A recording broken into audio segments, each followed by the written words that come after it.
네, 안녕하세요. 민법 기본 강의 시작하도록 하겠습니다. 내년 대비입니다. 2016년 대비로 해가지고 진행되고요. 총 34회 정도 진행하는데 되게 좀 여러분들 생각에는 어떻게 생각하시는지 모르겠는데 횟수가 되게 짧아요. 그러니까 만만치가 않습니다. 옆에 학원이 45회 정도 정도 계획을 잡아놨던데 우리가 10회 이상 적잖아요. 그러니까 적다는 말은 대충 하는 게 아니고 굉장히 스피드 있게 나가야 된다 이렇게 생각하시면 돼요. 그러니까 정해진 할당량은 동일하다. 그러니까 34회 한다고 해서 덜 해야 되고 45회 한다고 해서 더 많이 하고 이래 생각하실 필요는 없고 조금 더 정해진 할당량이 민법이라는 범위 안에서 우리가 봐야 될 쟁점들 이런 것들은 정해져 있거든요. 속지 말해서 기출 문제만 확인하고 넘어가더라도 그게 기본 할당량으로 봐야 될 부분입니다. 우리가 정리해야 될 논점이기 때문에 좀 많은 부분을 봐야 되기 때문에 좀 빠르게 정리하고 미리 저번 주에 용어정리 특강을 해드렸던 이유는 쉬운 설명이나 그다음에 공통적으로 적용될 수 있는 것들 이런 것들은 그 시간에 다 설명을 해버렸고 그다음에 기본적으로 그 정도 내용은 여기 앉아 계신 분들은 알고 있는 걸 전제로 해가지고 수업을 진행하도록 하겠습니다. 그래야지 시간을 얼추 맞출 수 있지 않을까 어느 정도 좀 중요 쟁점들. 그러니까 저번 주에 정리해드렸던 거는 시험에 나오진 않지만 공부하기 위해서는 되게 필요한 개념이고 중요 개념입니다. 아주 중요한 개념으로 용어 정리로 보시면 되고 그 용어 정리를 바탕으로 해서 지금부터 해서는 시험에 나오고 그다음에 중요한 것들 중심으로 해가지고 강의를 진행하게 될 테니까 상호 연관성을 그런 식으로 가질 수 있도록요. 그래 정리하시면 되고 그다음에 언젠가부터 이게 기본 강의가 7월달부터 시작을 하더라고요. 그러니까 초창기에 강의를 처음 할 때는 되게 이럴 때 기본 강의가 8월달에 시작을 했어요. 그러니까 어떤 의미냐 그러면 6월 말에 1차 시험을 보고 그다음에 한 달 정도는 쉬고 그다음에 8월달에 이제 개강을 발표를 하고 그다음에 개강을 하고 이렇게 하게 되는데 언젠가부터 이게 개강 일자가 한 달 정도 당겨져 가지고 7월달부터 개강을 하고 있는데 문제가 뭐냐 그러면 제 교재에서 보시면 알겠지만 이게 기출이 반영되어 있는 교재입니다. 그러니까 기출 지문들 이런 것들을 해당 본문 내용하고 연결을 시켜놔가지고 그 내용에서 이제 어떤 문제가 기출되고 있는지를 확인하고 공부할 수 있도록 제3법도 마찬가지 만든 교재인데 문제가 뭐냐 그러면 이걸 교재를 만들려면은 기출 지문이 나와야 되고 기출 지문에 대한 또 해설을 하고 그다음에 거기에 대한 위치를 또 선정을 하고 기존에 내용들하고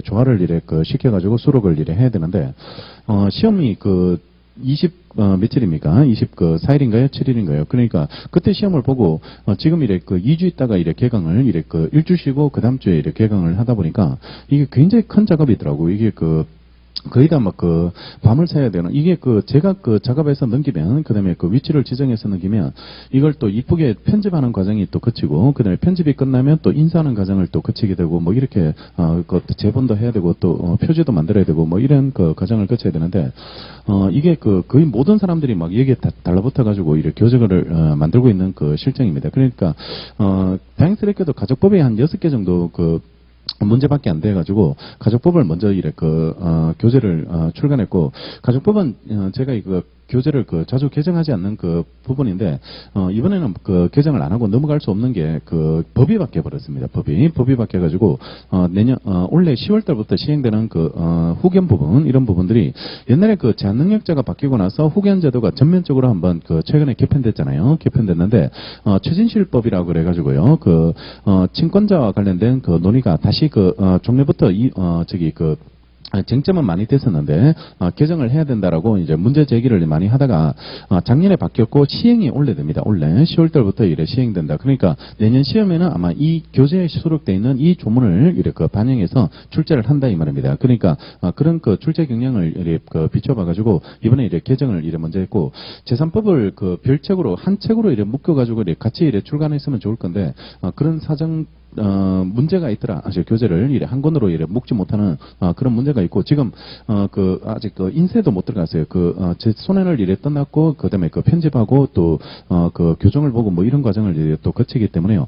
그런 작업 단계에 있기 때문에 아마 이번 주 중에 나오지 않을까. 그러니까 가족법이 끝날 때쯤 그때쯤에 그것도 좀 되게 빡빡하게 이래 그 일정이 좀 짜 있더라고요. 그러니까 그 정도 이래 그 시간이 좀 걸리는 문제다 이래 생각하시고 재산법도 좀 바뀌었습니다. 재산법도 그 보증 관련되는 그 조문이 그 새롭게 이래 신설되는 조문이 있고 그다음에 또 여행 계약이라 그래가지고요. 전년 계약에서 그 도급 다음에요. 여행 계약과 관련된 조문이 신설돼가지고 한 8개 조문 정도가 민법에 들어왔습니다. 그러니까 보증인보호 특별법에 있던 내용들이 들어왔고, 그다음에 그 여행 계약과 관련되는 그 조문이 이래 그 추가됐고요.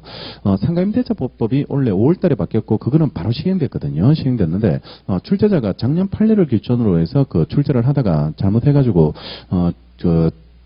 원래 개정된 조문을 놓쳐버렸는 것 같아요. 그러니까 원래 그 상가임대차법은 아마 그 복수 정답으로 이래 그 처리될 것 같은데 일단 그 조문이 바뀌었다는 것도 이래 그 교재에다가 이래 그 반영해가지고 원래 아마 상반기 판례 정도까지는 반영했습니다. 2015년 상반기 판례. 그래 다는 아니더라도 조금 이래 중요한 판례들까지 최근에 나왔던 것까지 이래 그 정리하고 최신 판례는 따로 이래 모아가지고 그 정리를 하셔야 됩니다. 원래 그 2015년 하반기까지 이래 나왔던 판례들은 반드시 최근에 출제 경향을 비춰 보면 많은 판례들이 최신 판례들이 많이 나오는 것 같아요. 그리고 또 무슨 문제가 중요한 것만 출제하는 그 느낌이 아니고 조금 이래 구석탱이 있는 것들 즉 조금 이래 민법에서는 출제 안 할 거라고 이제 생각되는 판례들, 공탁, 그 다음에 민사집행법, 이쪽에서 출제할 수 있는 그 쟁점을 민법으로 물어버리더라고요. 그러니까, 민법 시간에서 오로지 미순수, 민법만 가지고 이래 푼다, 이런 느낌보다는 오히려 뭐 공탁법 지식도 이래 끌고 와야 되고, 민사집행법 지식도 이래 끌고 와야 되고, 이렇게 그런 문제를 풀어야 되고, 반대로 민사집행법 시간에는 오히려 민법을 기초로 해서 좀 풀어줘야 될 것들, 이런 것들이 막 출제되더라고요. 출제됐다고 이래 하더라고요. 그러니까, 이게 서로 상호작용을 하고 있는 그 현상이 원래 시험에서 반영된 현상이고 그런 현상이 이제 쉽게 이래 적응을 못 해버리니까 많은 그 문제 자체를 이래 틀리게 되는 그런 그 현상이 이래 생겼고 커트라인이 많이 이래 내려버렸는데요. 대개 법무사 시험에서 그 실체법들 즉 그 민법이나 상법 뭐 이런 것들이 까다로우면 커트라인이 내려가게 돼 있습니다. 커트라인이 내려가고 절차법이라고 보는 그 민사집행법이나 뭐 부동산 등기법 이런 것들이 좀 까다로우면 그래 많이 안 내가 한두 개 정도는 그 커트라인이 그 변동이 생길 수는 있어도 실체법이 되게 커트라인에 자유를 많이 합니다. 그러니까 민법이나 상법이 쉬우면은 커트라인이 올라간다 이렇게 생각하셔야 되고 원래처럼 이래 민법이 굉장히 어렵게 이래 최근에 제가 강의한 이래로 이래 어려운 문제가 있었나 싶을 정도더라고. 그러니까 이렇게 복잡하게 문제를 이렇게 구성한 적이 있었을까라고 이래 생각될 정도인데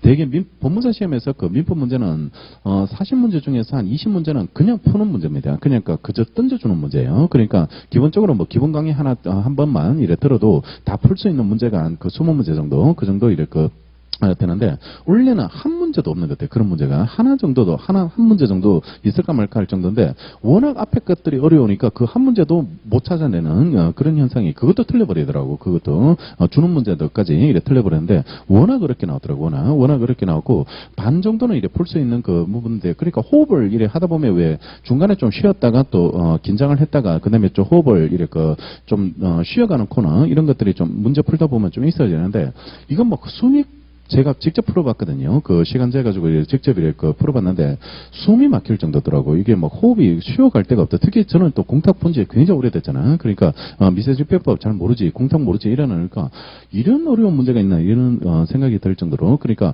과연 민법에 이런 걸 과연 물어야 될까 이런 느낌, 이런 부분이 들 정도로 아주 어렵게 나왔더라고요. 그러니까 그런 측면이 있는데 대개 이제 시험 경향이라는 거는 좀 변화합니다. 변동을 이렇게 하게 되는데 원래 출제 경향에서 민법이 좀 어려울 것이라는 예측은 있었는 게 국어부터 해서 민법을 법원 안에서 보는 시험들이 있거든요. 대법원이 주관처인 시험이 있는데 법원 제일 먼저 보는 게 국어공채 법원직 시험 그 부분이 있고 그다음에 이제 법원 사무관 승진 있고 그다음에 법무사 시험 능력검정 그다음에 법무사 시험 이렇게 처리되는데 법원 안에서 처리되는 시험의 경향을 법원직 시험부터 해서 고려해보면, 원래 민법이 어렵겠다, 쉽겠다, 이게 되게 예측이 되더라고. 그러니까, 원래 국어공채 법원직 시험, 그것도 굉장히 어렵게 나왔더라고. 문제수 종전에 비해가지고. 그러니까 법원직 커트라인이 내려가 버렸어요. 내려가고.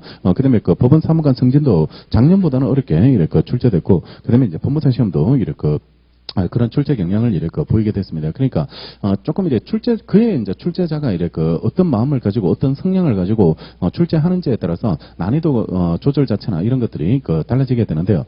조금 이래 그런 경향인데 지금 시험 문제 자체가 작년은 조문 문제가 한 30문제 나왔거든. 조문 문제가 이래 30문제 이래 정도 이래 출제됐는데 올해는 또 반대로 판례 문제 중심으로 조문 문제 거의 잘 안 나오고 판례 중심으로 해서 출제가 이래 돼버렸습니다. 그러니까 그런 고정된 건 아니다 이 말입니다. 그러니까 조금 이래 변동을 일으키고 있는 거니까 그의 출제 경향에 비춰봐가지고 어떤 게 출제 될 거다 이런 것들을 이렇게 고려해서 보고 이나저나 좀 많이 봐야 돼. 우리 어쩔 수 없다. 이게 뭐 쉽게 나올 거다 이렇게 장밋빛 인생을 예상하고 그래 정리해서는 안 되고 좀 많이 봐야 될 부분이다. 이렇게 생각하시고 좀 초반에는 뭐 좀 체력 조절하면서 서슬 이렇게 차번 이래 가볍게 이렇게 공부하시다가 나중에 이제 몰아가자고 합시다. 이런 이야기를 많이 했는데, 지금 추세로 봤을 때는 뭐 죽도록 해야 될 것 같아요. 그냥 지치지 않는 힘으로 1년을 쭉 달려줘야 되지 않을까 이렇게 생각되고, 특히 민법은 정말 많이 보셔야 됩니다. 정말 여러분들이 뒤에 과목들을 이렇게 공부하시다 보면 민법이 약하다는 생각을 계속 하게 될 거라고. 그러니까 민법이 잘 안 잡혀 있으면, 공탁 들을 때도 힘들고, 민사집행법 들을 때는 더 힘들고, 그 다음에 또 부동산 특기법 들을 때도 마찬가지, 힘들게 되거든요. 그러니까, 저 얘기가 민법에 나왔다, 안 나왔다, 이런 것들 정도는 떠올라야 돼요. 떠올라야 되고, 그 다음에, 내용이 전체적인 내용이 바로 다른 과목 들을 때 떠오르면 가장 좋은데, 그거는 정말 힘든 작업입니다. 그 정도 되려면 막 공부를 정말 많이 해야 되거든. 길게 해야 된다고, 오랫동안 했었어야 되는데요.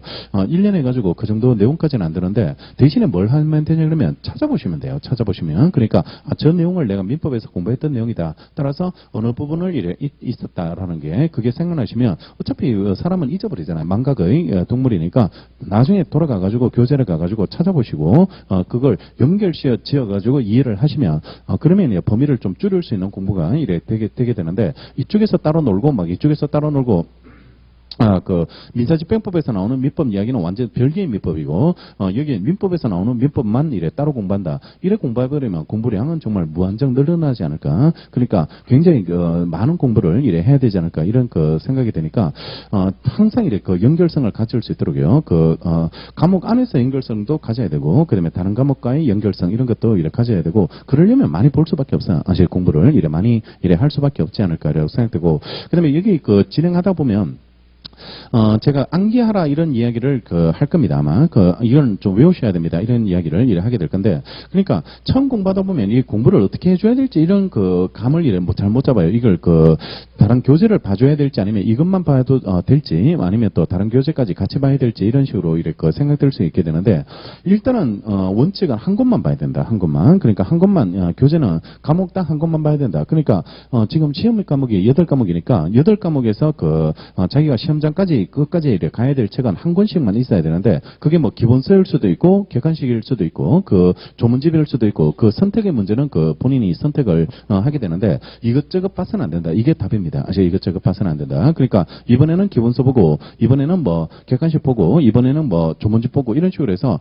책이 계속 바뀌어버리면 안 돼. 그러니까 자기가 보는 책 하나는 정해져 있고 아직 하나는 정해져 있고, 만약에 수업이 이제 객관식 수업이면 수업은 그거로 듣더라도 다시 자기가 보시던 객관식 책으로 다시 돌아오는 겁니다. 복습할 때는 다시 돌아와가지고 그냥 다시 자기가 보는 책을 계속 보시면서, 어차피 이걸 문제화로 만들어 놓은 책이 객관식 책이라고. 그러니까 이 책을 가지고 공부했는데 그 책이 안 풀리면 이게 이상한 거라고. 이게 이상한 거라고. 그러니까 이게 당연히 풀리도록 만들어진 책이기 때문에요. 이걸 가지고 계속 정리하시고, 그 다음에 객관식은 확인만 한다 이렇게 생각하시고, 그게 반대로 되는 과목도 있습니다. 좀 작은 과목들, 가족관계 등록법이나 공탁법이나 아니면 비송사건 절차법 이런 것들은 반대로 객관식만 가지고 이해해도 충분하게 되는 과목이다. 그 과목은 뭐 체계나 체계를 잡아가지고 목차가 어떻게 구성되어 있고 원리가 어떻게 구성되어 있고, 물론 그런 걸 알면 좋은데 과목 문제 수도 많지 않고요. 범위도 넓지 않는 과목이다 보니까 그냥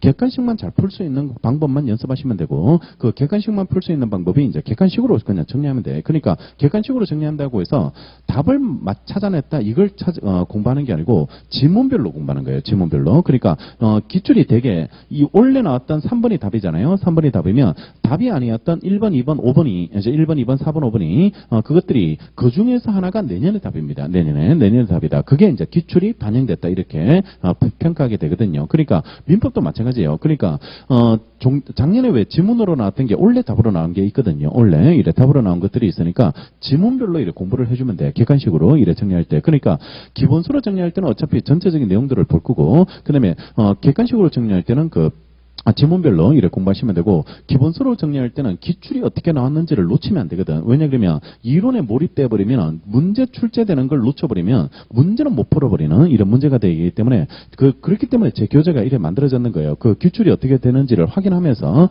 내용을 정리하라 이런 느낌으로 해서 교재를 이렇게 만들었고, 만약에 이런 식으로 만들어져 있지 않은 교재를 이렇게 보셔야 될 그 부분이 있을 건데, 그런 부분에 대해서는 지문을 써두셔야 됩니다. 여러분들 스스로.